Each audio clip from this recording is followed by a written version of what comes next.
Allora, dopo il termine del solstizio, all'epoca, che in seguito alla vittoria dell'Italia, Mario scrisse la canzone del Piave, una canzone famosissima che addirittura i ragazzi a scuola la studiano col famoso il pifferino, loro lo chiamano. E quindi questa canzone fece in modo di aumentare la notorietà, la fama di Mario. A detta del generale comandante Armando Diaz, che abbiamo studiato tutta a scuola, addirittura sia alle elementari che alle medie, questo generale con quella canzone chiamò Mario per complimentarsi, dicendogli che con questa canzone tu dici: maestro, lei ha alleviato le pene dei nostri soldati che avevano partecipato all'evento. Quindi questo evento bellico, che fu un po' lunghetto, ma fu, diciamo, con un buon esito, con una vittoria. E lo ringraziò telegraficamente anche. Dopo averlo ringraziato, gli fece anche un telegramma in modo che potesse avere qualche cosa di scritto. Passiamo ad un'altra canzone. Come vedete, i nostri interpreti, oltre a cantare, la sentono, proprio si esprimono. Se guardate il loro volto, vedete proprio, vi fanno vedere la storia di questa canzone che stanno così rappresentando. Un amore finito. Un amore finito, ma lui, come al solito, chissà perché, si dice che la donna è il sesso debole, ma qua è l'uomo sempre a soffrire quando finisce un amore. Quindi prende una brutta strada, prende la via dell'alcol, quindi passa le serate nei negozi, nelle vinerie, a bere, per ubriacarsi, per dimenticare questo amore. E naturalmente la sera, come fa ogni innamorato, cerca di rivedere questa ragazza che l'aveva lasciato. Quindi che fa? La sera, prima di tornare a casa sua, si fa 2 passetti e passa sotto il balcone dell'ex fidanzata. Che succede una sera? Pur stando in condizioni, diciamo, che era a brillo, vide una finestra illuminata. Ed era proprio la finestra di questa ragazza. Quindi lui, non sapendo cosa fosse successo, pensò, dice: ma questa ragazza che si chiamava Angelica forse si sarà sposata a mio dispetto e io ne soffrirò moltissimo. Quindi si rivolge al portiere di questa abitazione chiedendo se la sua amata si fosse sposata, ma ebbe una risposta poco piacevole.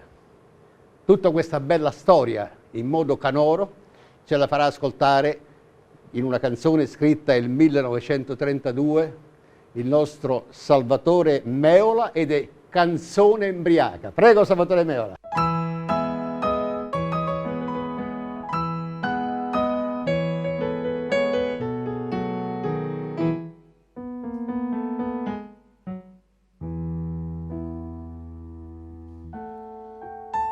La notte di Pasqua all'11, una poca fatta bene, poi vico buon cammino io maratina, una poca fatta bene, non passa manca n'anima, io vico come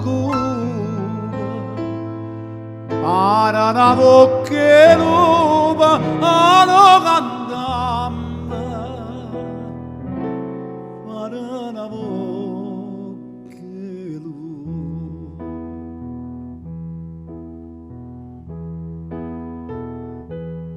E che da fa una femmina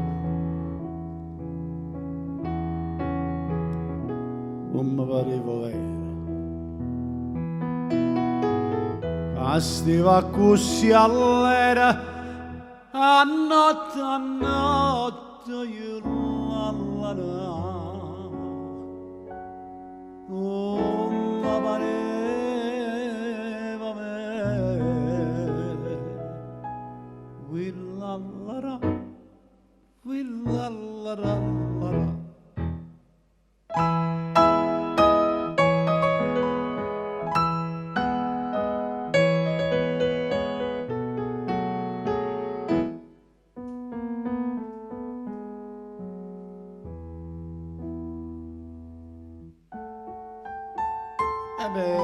E mo perché?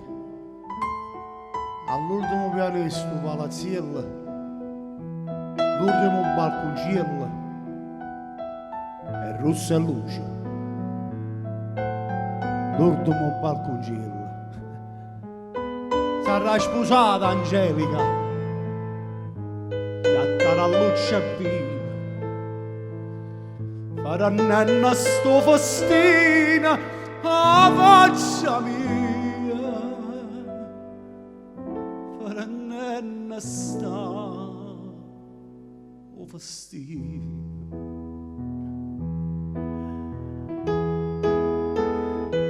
E che da fa una femmina,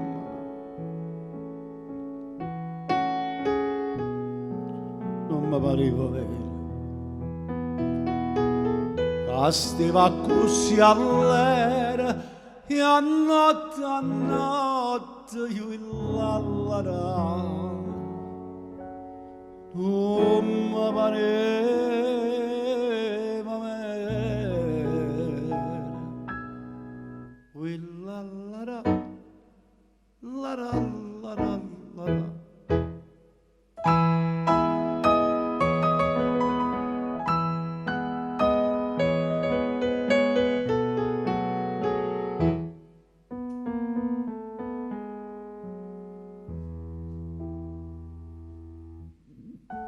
E mo, tecca d'Angelica, che mi fa questo sfreccio.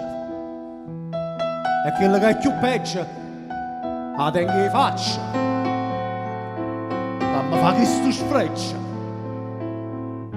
E guarda po', scusatemi, ma Angelica è sposata. Per lei, è zanzarrata. Non vira la porta.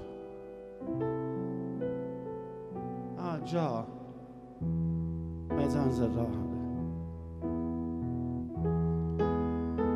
Scusate, ma e che vuoi dicere? Mezza serrata alla porta. Vuoi dicere che è morta?